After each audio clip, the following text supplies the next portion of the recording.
Ces derniers mois, le Soudan du Sud a accueilli des centaines de milliers de personnes déplacées, pour la plupart des rapatriés d'origine sud-soudanaise, qui traversent ici la ville de Renk, à la frontière soudanaise.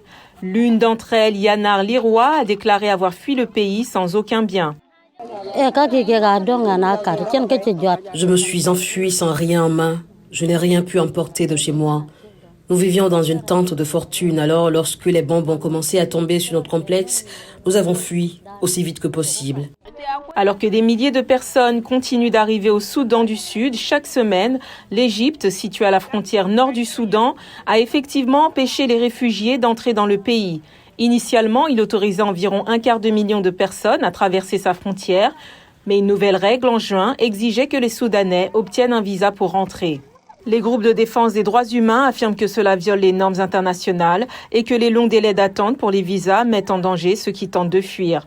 Abdoulaye Alak travaille pour Refugees International. L'Égypte connaît également une grave crise économique et par conséquent, elle est très prudente quant au nombre de personnes qu'elle autorise à entrer.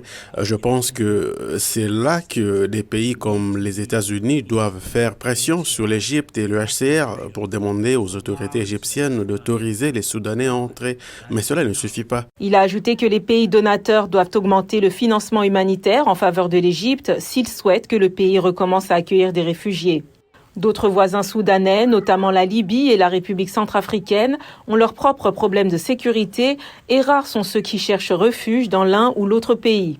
Fuir vers l'Érythrée à la frontière orientale du Soudan serait un choix encore pire pour ceux qui cherchent à échapper à la guerre, selon Eritrea Focus, une organisation de défense des droits humains basée au Royaume-Uni. Le gouvernement est connu comme l'un des régimes les plus autoritaires et isolationnistes au monde, parfois appelé la Corée du Nord de l'Afrique. Le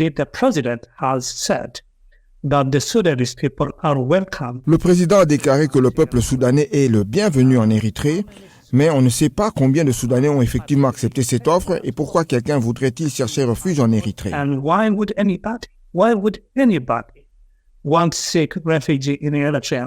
Comme les groupes humanitaires internationaux ne sont pas actifs en Érythrée, il est difficile de savoir si des réfugiés soudanais sont arrivés dans le pays.